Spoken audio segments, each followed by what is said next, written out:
Hello students, स्वागत है आप सभी का आपके अपने यूट्यूब चैनल जीएसएम में।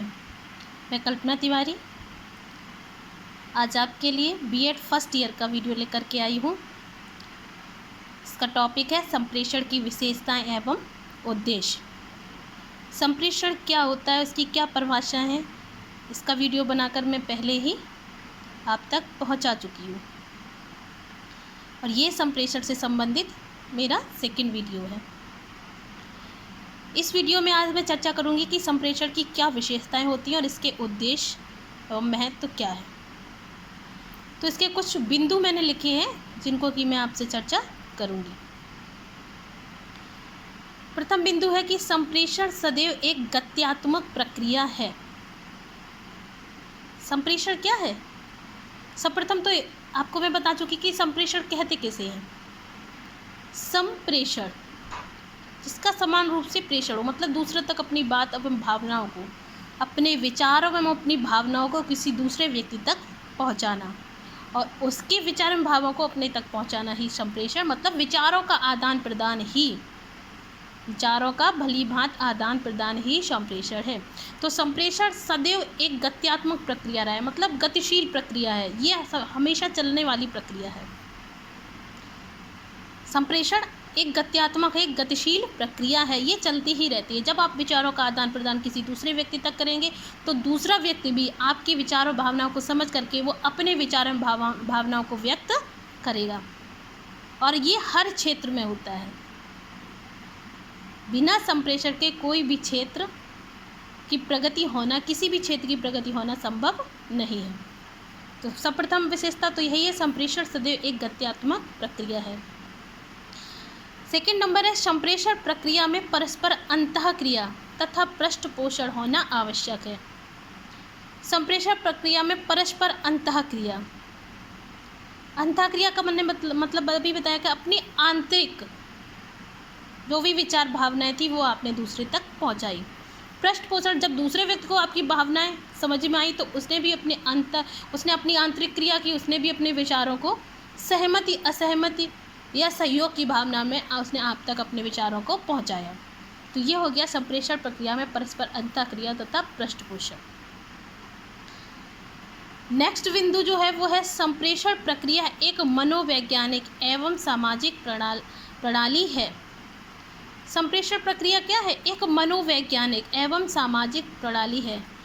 मनोवैज्ञानिक इसलिए क्योंकि वो मन के आंतरिक विचारों एवं भावनाओं को व्यक्त करती है। ये प्रक्रिया, संप्रेषण प्रक्रिया जो है वो आपके मन के अंतर्गत, आपके हृदय में, आपके दिमाग में जो भी विचार एवं भावनाएं उत्पन्न होते हैं उनको व्यक्त करती है। ये आपकी मन स्थिति कैसी है ये संप्रेषण के द्वारा ही पता चल जाता है।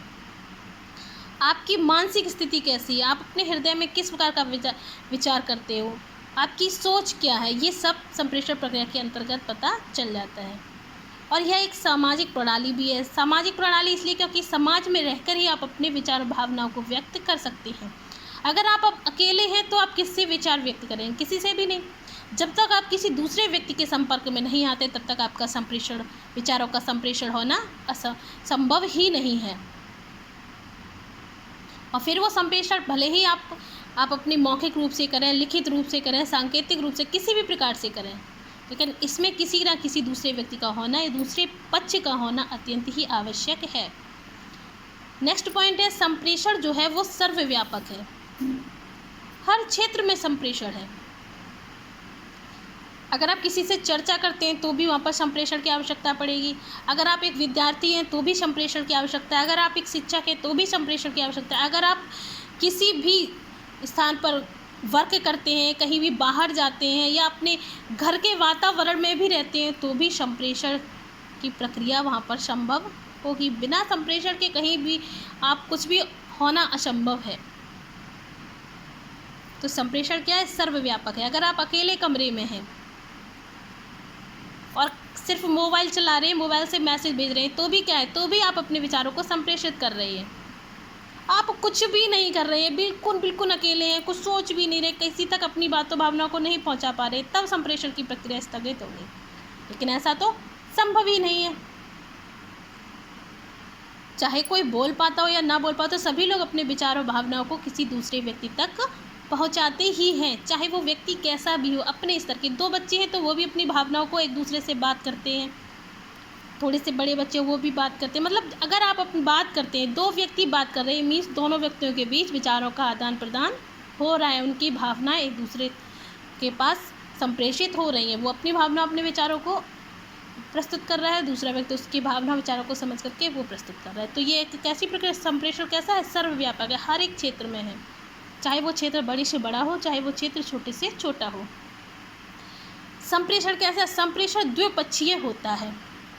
कैसा होता है संप्रेषण? इसमें 2 पक्षों का होना अत्यंत ही आवश्यक है। एक पक्ष जब अपने विचार भावनाओं को व्यक्त करेगा किसी दूसरे व्यक्ति तक, तब दूसरा व्यक्ति भी उसकी विचार भावनाओं को समझ करके वो अपनी बात को दूसरे व्यक्ति तक व्यक्त करेगा। तो इसमें 2 पक्ष का होना अत्यंत ही आवश्यक है। इसीलिए कहा जाता है कि संप्रेषण जो है वो द्विपक्षीय होता है, एक द्विपक्षीय चलने वाली प्रक्रिया है। इसमें 2 पक्ष कौन कौन से होते हैं, लिखा भी मैंने 1 और 2 करके। संदेश देने वाला एक पक्ष हो गया, मान लीजिए संदेश देने वाला हो गया, और दूसरा हो गया संदेश प्राप्त करने वाला। ये सेकंड वाला जो पक्ष है ये हो गया संदेश प्राप्त करने वाला।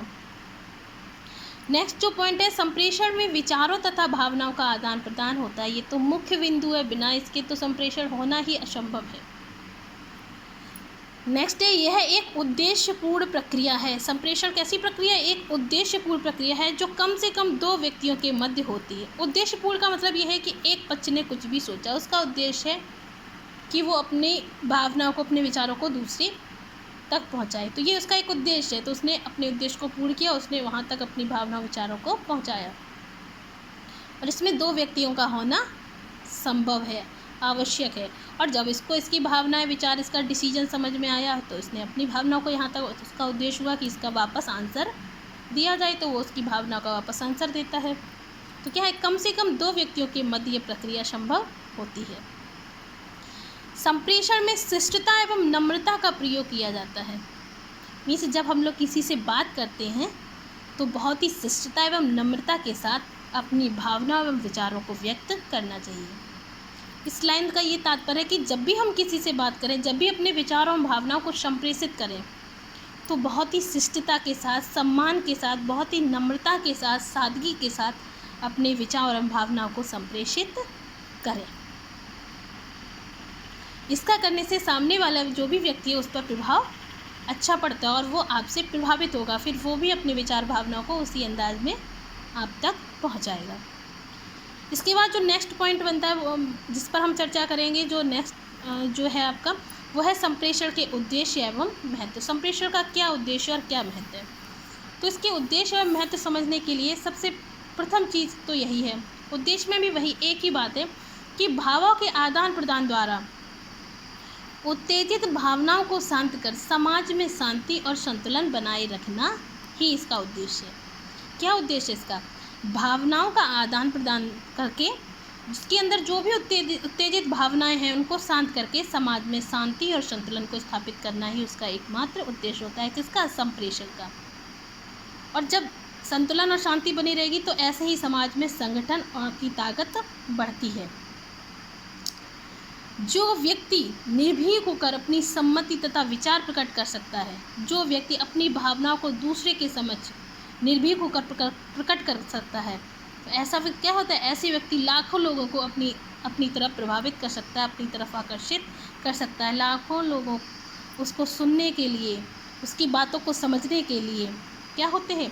भीड़ की भीड़ उमड़ पड़ती है। जो व्यक्ति जितना अच्छे से अपने विचारों भावनाओं को व्यक्त कर सकता है, लोग उसकी भावना विचारों को सुनने में उतनी ही ज़्यादा उत्सुकता दर्शाते हैं।